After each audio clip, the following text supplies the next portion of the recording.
Welcome, colleagues and friends of the Association of Patristic Studies. I am Fernando Soler, Assistant Professor at the Faculty of Theology of the Pontificia Universidad Católica de Chile.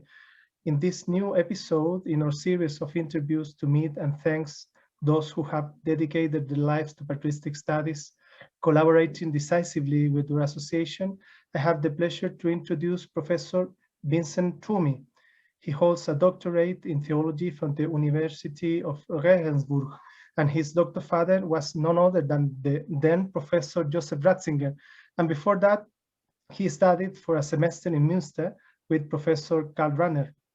He is currently Emeritus Professor of Moral Theology at St. Patrick College, Maynooth. In 1986, he founded the Patristic Symposium at Maynooth to promote the study of patrology. That is very interesting. You can tell us more. Professor Twomey is a Roman Catholic priest at the Society of the Divine Word, has taught in the Regional Seminary of Papua New Guinea and the Solomon Islands for 3 years as a professor of dogmatic theology. He was appointed professor at the Divine Word Missionary Theology Faculty at Madden, and was also visiting professor of the theology faculty of the University of Fribourg. In 2011, he was conferred with the Pro Ecclesia et Pontifice Medal. As has been the nature of these interviews, today we want to put aside his scientific productivity and get to know him. We are interested in knowing who this man is, Professor Vincent Twomey, who has dedicated his life to the Father of the Church, giving us great fruits, which together with his person, we are grateful. Well, Professor, our first question is, when and why did you decide to dedicate yourself to patristic studies? During my studies for the priesthood, we had the usual philosophy and theology, and it was that I was studying at the time of the Second Vatican Council, and there was tremendous excitement about theology. Theology was really in, as it were, and of course scripture. The Catholic churches began to discover scripture, and there was great excitement about it all. But I always felt, I also had a wonderful professor in Maynooth, Professor of Ecclesiastical History, whose lectures on the Fathers inspired me greatly.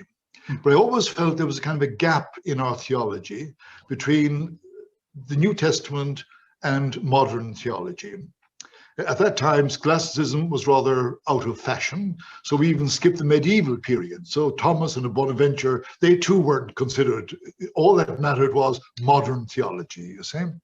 So when I went eventually to, first of all, to Münster, and I was going to study under Rahner, but then I decided I opted for Regensburg and went down, and I was studying. I said, now I have to study the Fathers. Ratzinger agreed, and I chose Athanasius of Alexandria. And I was studying his pneumatology. And then in 72, I attended 71 I went to Regensburg, 72 I attended an ecumenical symposium, Koinonia, organized near Regensburg by the Episcopal representative for ecumenism of the German Episcopal Conference, where you had mostly Orthodox of the different Orthodox churches, Russian, Greek, Bulgarian, Romanian, and then of course Catholic as well. And in the middle of the conference, an explosion erupted when suddenly the question was koinonia, unity. And one of the uniate, that is Eastern Rite Catholic bishops who was there, theologians, mentioned the Pope as the center of unity. There was an explosion of outrage on the part of the Orthodox, and I was quite shocked because I grew up in Ireland, where, as an Archbishop Michael at the First Vatican Council said, when infallibility was being proposed, he was against it. We don't need a dogma. We've taken it with our mother's milk. Infallibility is what we assume, you know. Then I knew that Athanasius had appealed to the Bishop of Rome when he was being persecuted for his Nicene faith. So why did he go to Rome? And that started quite accidentally me on a whole new path. And then I discovered in Athanasius an ecclesiology based on the apostolic Petrine nature of the church, which is assumed to, was then assumed to be post 4th century, 5th century, 6th century, yeah? Beginning with Damasus at the end of the 4th century, in fact. Yeah? But I discovered it was all there. It was assumed, you know. Then Ratzinger said, that's your thesis, finish it. I was already 4 years working on it. So then I went off to Oxford because I was speaking German all the time. My English was so poor. I said, I must write it in English because I'm going to be working in English. So I went off to the great Oxford, and there I was looking at writing my introduction to my thesis. In other words, the understanding of the position of the Bishop of Rome in the early church for the first 3 centuries. And when I contacted Professor Ratzinger, he said, stop it. Yeah? That's a minefield. Don't go into that. Yeah? But I'd already discovered that Eusebius of Caesarea, that a lot of the information of the first 3 centuries is thanks to Eusebius. And then I discovered that Eusebius actually, his church history, went through various redactions. That the first was written before the outbreak of the Great Persecution, 303. And then there were the last was after Nicaea, that is 325. So then I began to say, well, if you write a history, you have a notion of church. What notion of church did Eusebius have before the outbreak of the Great Persecution? One day I was in the Bodleian. I was trying to make it to figure out how to approach, and I saw this book by Franz Overbeck. He was a friend of Nietzsche's. He had already lost the faith. He was teaching early church in Basel. And he gave me the key to understanding the early Eusebius. And Eusebius was writing about what he called the apostolic succession, didatique, what for him meant the apostolic dynasty. He was seeing the history of the church in terms of a new dynasty. And then, anyhow, that's his whole notion of church collapsed, of course, with the persecution. And then years later, 22 years later, he began, with the emergence of Constantine in 313, a whole new approach began to emerge for Eusebius. And out of it emerged what could be called the imperial theology of Eusebius, where in effect, as I discovered, Constantine, the Christian Empire, takes over the role of the Bishop of Rome, as successor of Peter. You know? Okay. So anyhow, that's what got me into it. You know. So then I wrote another thesis when I was in Rome, in Oxford. I stayed there longer. Then I had to go back and rewrite my first thesis in the light of my second thesis. So it took me all these years, 7 years or 8 years, to finish the thesis. And eventually it was published. So then I was sent off to Papua New Guinea to teach in the seminary there, dogmatic theology. I didn't have much time, but all I can say is I taught dogmatic theology in Papua New Guinea, also in Austria, in Switzerland. And then I was called back to Ireland to teach moral theology, which is quite a... So when I got back to Ireland, I said, I have to keep my finger in the pie, you know, in patristic studies. Also, I want to promote patristic studies in Ireland, because there is no actual chair of patristic studies in Ireland, which is quite up to now. So myself and a confrere of mine, a colleague, he was lecturer in dogmatic theology, Thomas Norris, an expert in Newman, John Henry Newman. Walking around the grounds of the wonderful Maynooth College one day, we decided, let's create kind of an association to promote.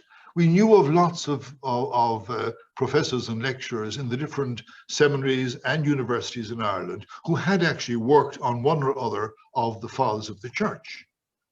And out of that emerged the Patristic Symposium, Maynooth Patristic Symposium. So even though I was teaching moral theology all along, I nonetheless kept this going, and we must have had about 50 members eventually coming and going from England and Ireland, mostly from Ireland. And we used to meet 3 times a year, twice, 3 times a year, sometimes only once, depending on situation, on a Saturday morning in Maynooth College. 2 papers, one on patrology, and then later on the reception of the fathers in the early Irish church in particular. And that was always then finished with a real banquet, a lunch. And there was a wonderful atmosphere, always is, at this, a relaxed atmosphere, very, very concerned about scholarly exactitude, etc., but not trying to show off to each other. We were all searching for the truth. We wanted to know. We felt we're sitting at the feet of giants, and they have such riches. We just want to discover what they have to say to us. Because I discovered in all that I taught, dogma or moral theology, I also taught a bit of patristics. But the fathers of the church were always my inspiration. So because they were struggling with articulating the faith, which made the whole theology of theirs dynamic, They were struggling with people who misunderstood it, the so-called heretics, There was a drama about it.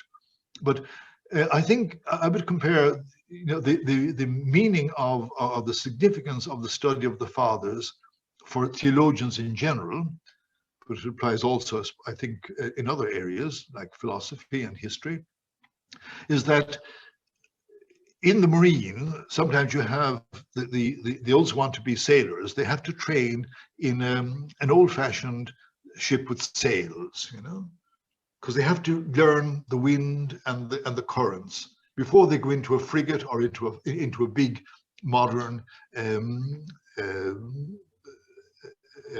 boat. They have to learn the basics. So in the patristics, we learn how to do theology. And that is so important because after in the Middle Ages, you had this wonderful synthesis, which eventually became quite a straitjacket for theology. And I think the great thing about the Second Vatican Council was that it was inspired by men and women who had studied the fathers of the church, above all de Lubac, for example, also Ratzinger himself, whose studies in Augustine and in Bonaventure were extremely important. But they opened up a whole new way of doing theology, and we're still struggling it. So I think the importance of the study of the fathers is not antiquarian. It's not just for the sake of pure scholarship. It also has, for the church at least, and for, I think, civilization, a huge significance. I've spoken too much. No, that was very interesting, Professor. As well as that, just about our symposium, which to me was the most important thing. Please tell us. That we also then organized 8 international conferences, which were really very impressive, and all of them, all of the acts have been published. I just have volumes here. Wow.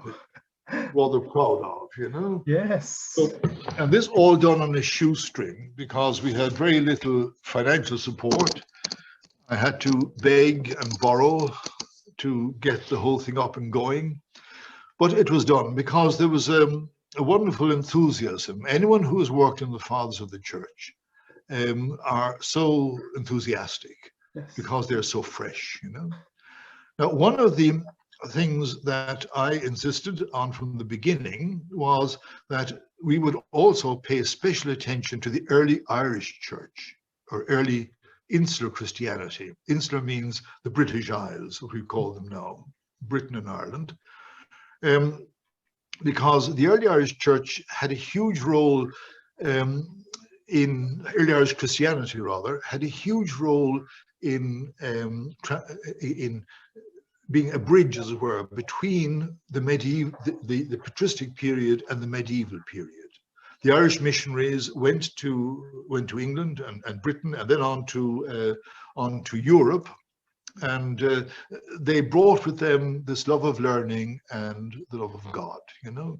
And so they gave rise to helped to give rise to Western civilization. Yeah, the Columbanus, the great missionary, who eventually ended up in Bobbio in the north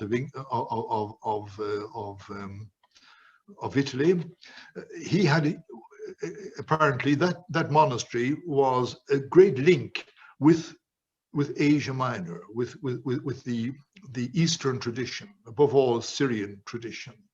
And the early Irish church is hugely influenced by the Coptic and Syrian churches, which is very interesting, you know.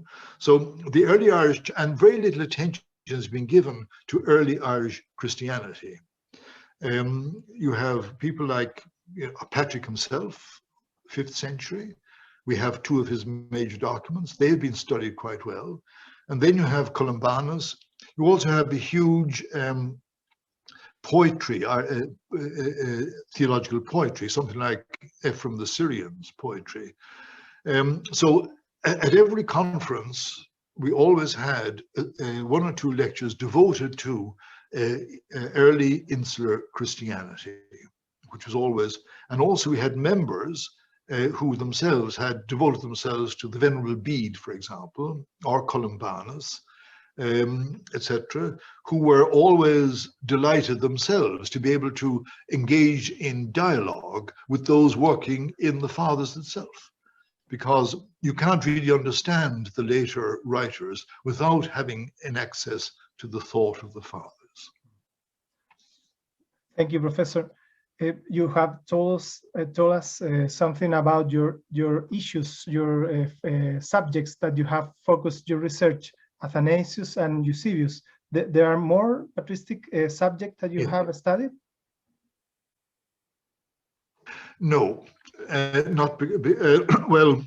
Recently, I've actually gone back. Now that I'm retired from teaching, I've been able to go back, and I'm issuing. There's a publisher in America going to reissue my doctoral thesis, Apostolicus Thronos. So I've been looking at the literature of that over the past 40 years. It's quite extensive. Nothing that I've read has really affected my original findings, I am glad to say. But recently, I have situated my thinking in the larger context of the 4th century. Eusebius and Athanasius are really the first half of the 4th century.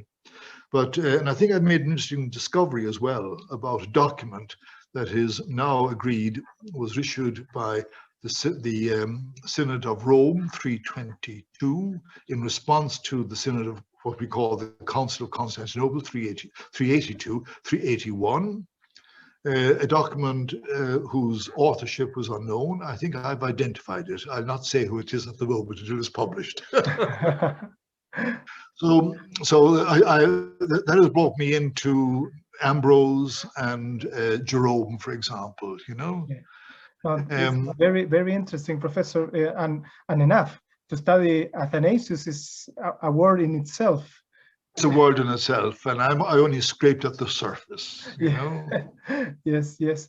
But Eusebius too is a huge world himself.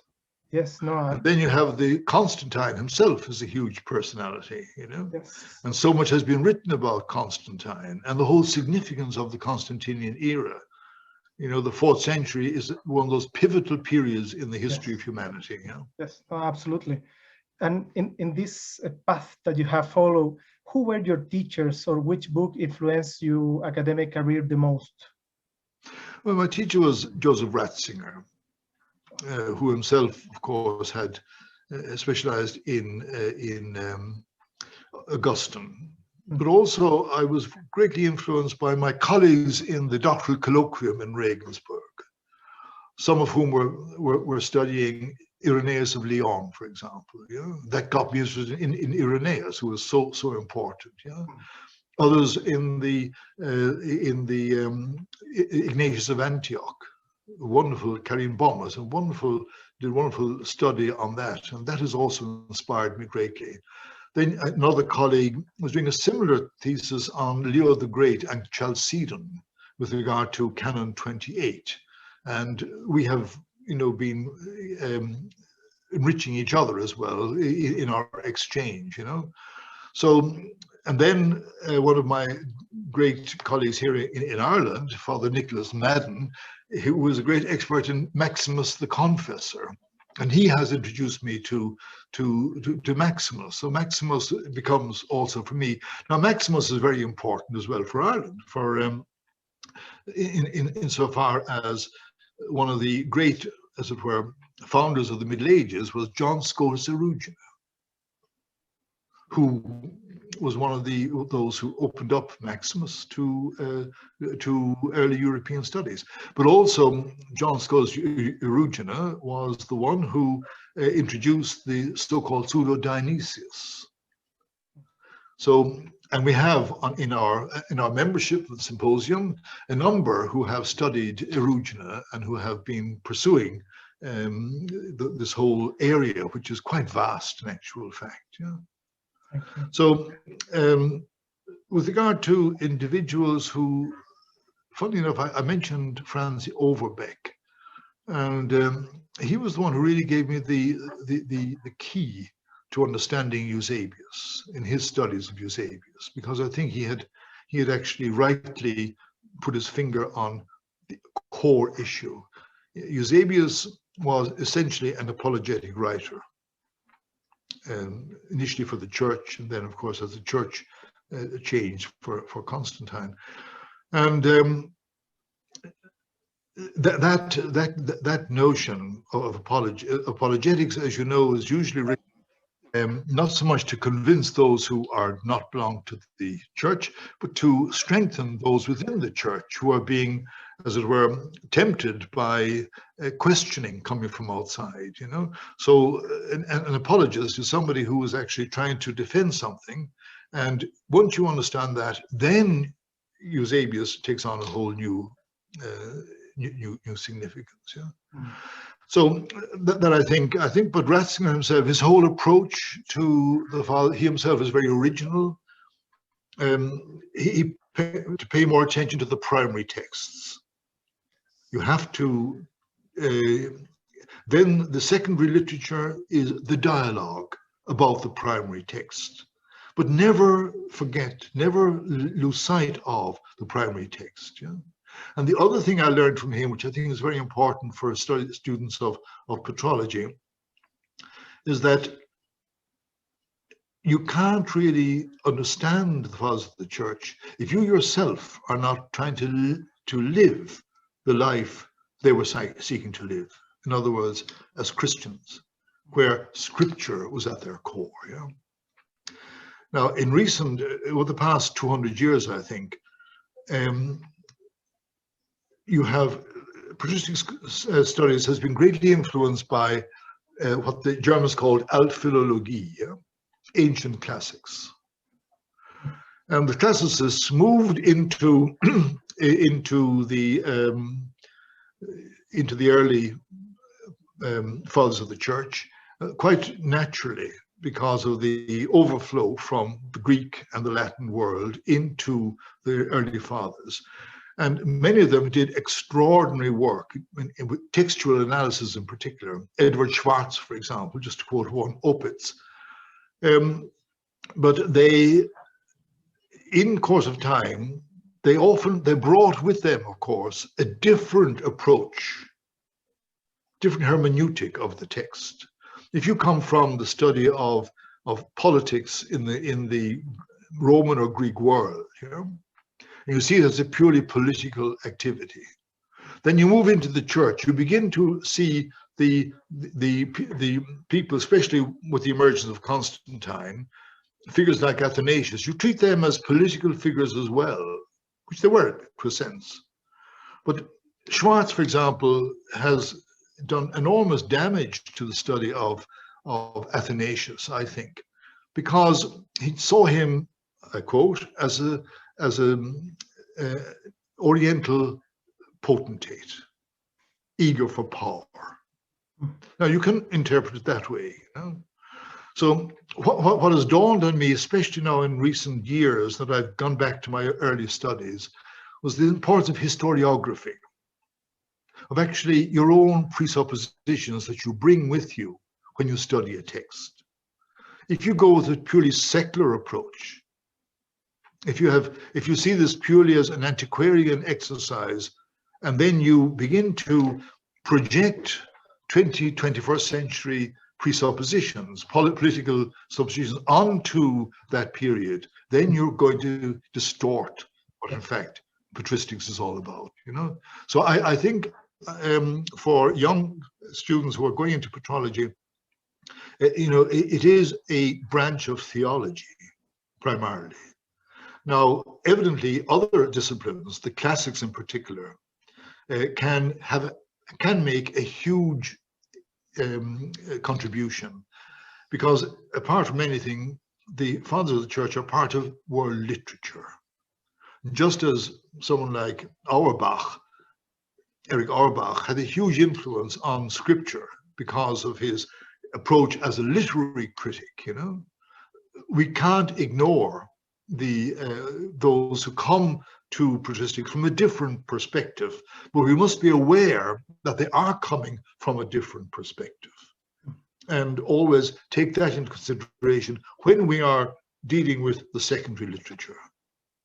But again, the second thing that I've learned actually is to question my own presuppositions. Yeah? Let me say we tend to look for what we want to see in, you know, and as a Catholic, I have special, you know, affection and, you know, to the Bishop of Rome. I know his position, all the rest of it. But am I going to misinterpret the information to suit my own presuppositions? So we have to be on your, and this is why we need the voice of other people who don't see it as a Catholic would see it.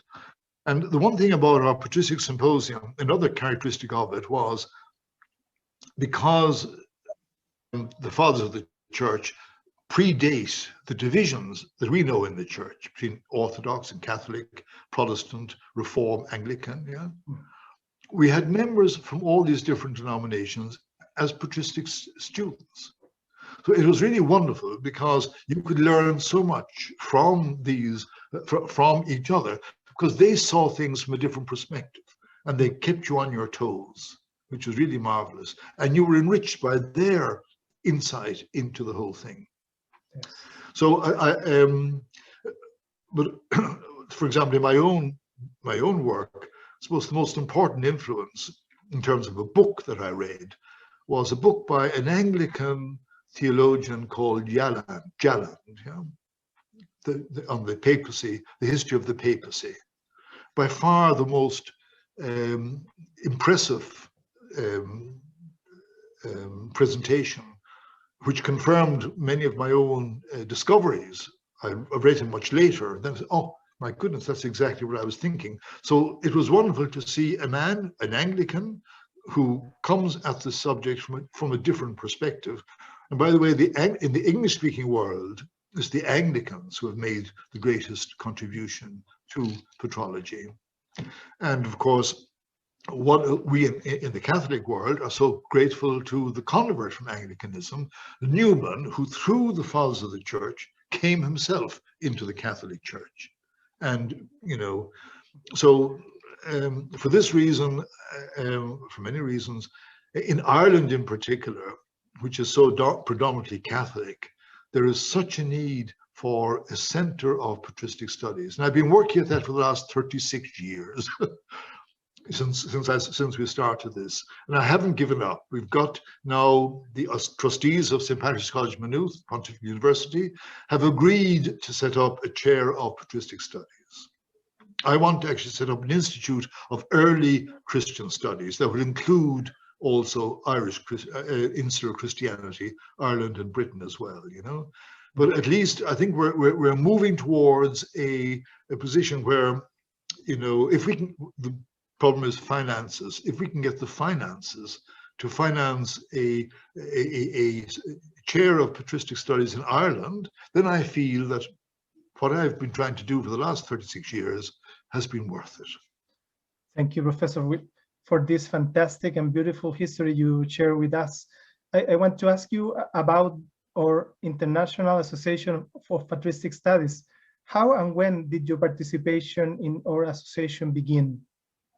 It was about 1989, I think. One of our members,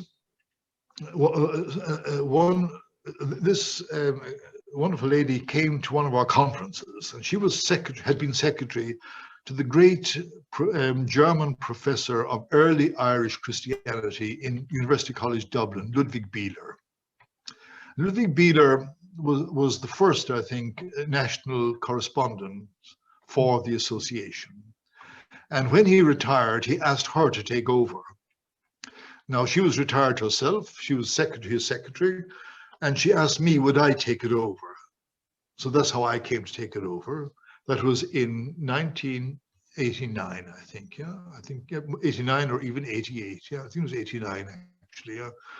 And so I was national correspondent for quite a number of years.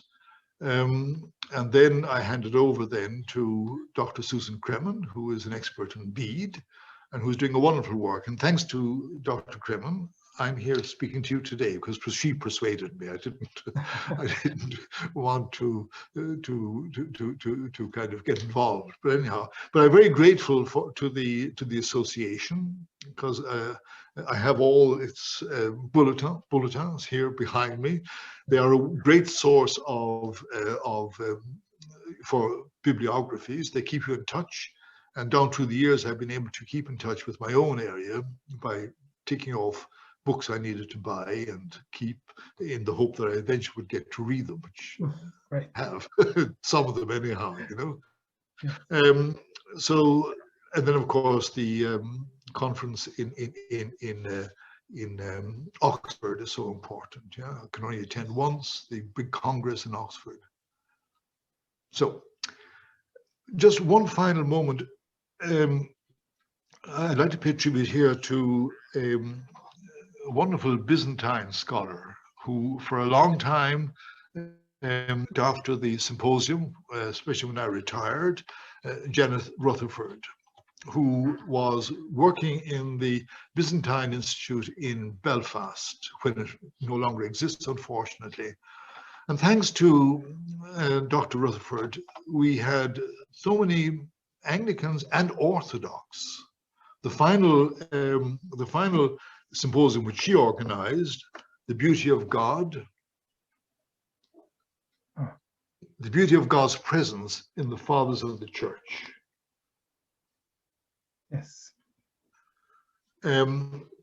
Brought people from Moscow, from all over the world, really, to Maynooth for this spectacular conference, you know. Yes. And again, for me, of course, the connection with Byzantium, with the whole Eastern tradition, the Orthodox tradition, is so important, you know.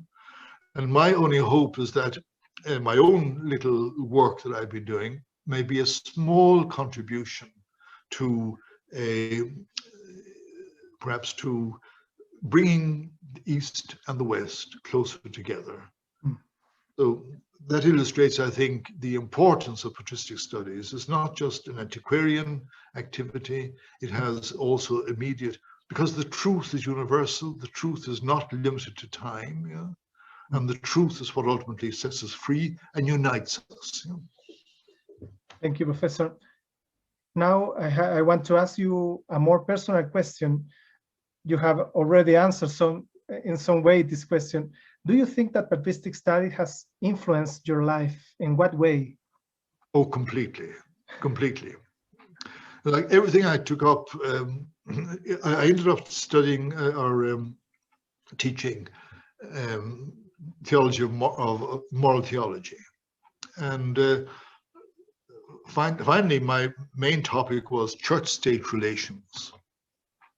And I was back in the 4th century again, because effectively what happened with the emergence of the Christian empire was this struggle between the church and the embrace of the powerful emperor, you know, and the effect it had on the church as the church struggled for her independence and her freedom. You know? So the question of the role of church in politics, you know, was something that was actually already being was my approach to it was colored and greatly helped by having studied the struggle, first of all, before Constantine, the persecuted church, as the church tried to establish herself, and then the new problems that happened when effectively Christianity became a state religion, and the threat that posed to the apostolic faith and the freedom of the church. And the same type of state control that not Constantine, but above all his successor, his son, Constantius II, tried to exercise over the church, you find happens over and over again when the state becomes tries to dominate the church. So that's one. Another was in moral theology, the great, one of my former doctoral students now, he's teaching Salamanca, moral theology, and he is now going back to the fathers to rediscover again the freshness of approach to moral theology, which is really theological and which has none of the legalistic Puritanism of what was manualist theology before the council. So he's discovering a whole new world. And one of the lecturers we had actually that made most impression on me and helped me very much in my own struggle to articulate a moral theology spoke on the notion of virtue, arete, in Origen, for example, you know, and how important that was. The whole question of, you know, because in moral theology, this is an aside, in moral theology, there's been also a great ferment and rediscovery of the centrality of virtue rather than a legalistic approach. Not the commandments, they're there, of course, but they're the framework. The question is integrity of person, courage, virtue, arete, the excellence of the human level. That has been, again, you know, again, going back to the fathers of the church, there is so much to inspire us there, you know. So no matter what area you take, canon law in theology, canon law, scripture, scriptural interpretation, exegesis, dogmatic theology above all, even poor moral theology, which is really a secondary subject. So, if that makes any sense, you know. No, absolutely. So it has been a huge. I've been so grateful to the Lord that I was led by providence to study the fathers of the church. Yes, yes. And I'd like to also to pay a tribute to another great a man who died too young. Ratzelus was his name, who came to Ratzinger. He was a great expert on Melito of Sardis, and he was with Ratzinger as a guest. And it was he put me on to Athanasius. So the Orthodox, the Greek Orthodox Church has been so important to me. Also, of course, the Russian Orthodox Church, insofar as they really were the ones who started me thinking in the right way. Thank you, Professor. My last question is, what advice would you give to new generations of patristic scholars?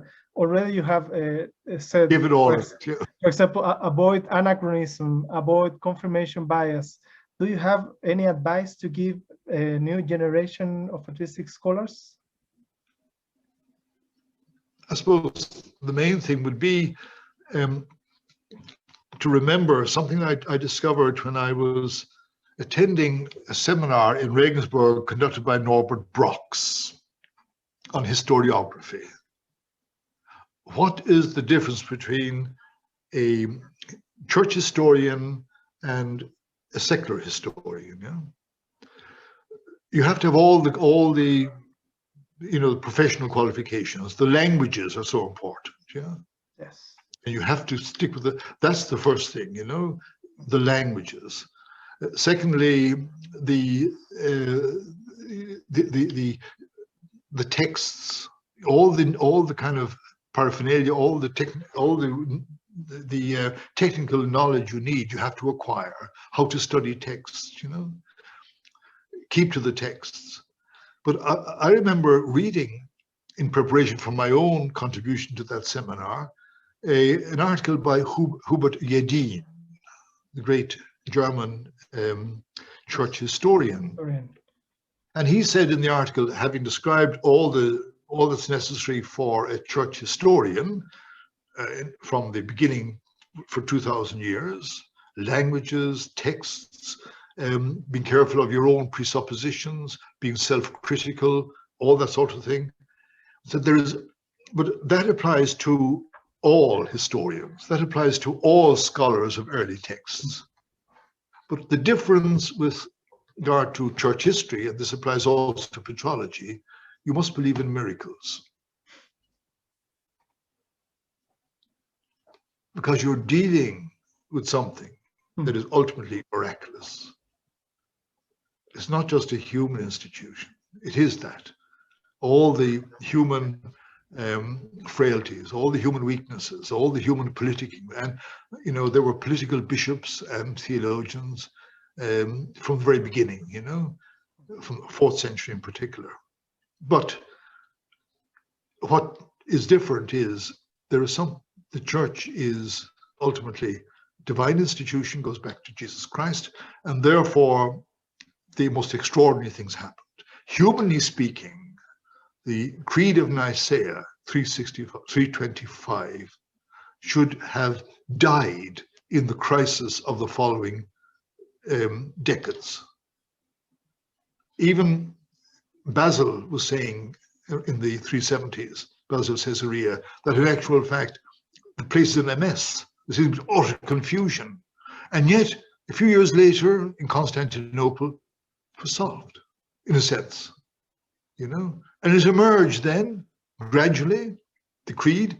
It was defended by 1 or 2 people in the 4th century. So there's something miraculous about that.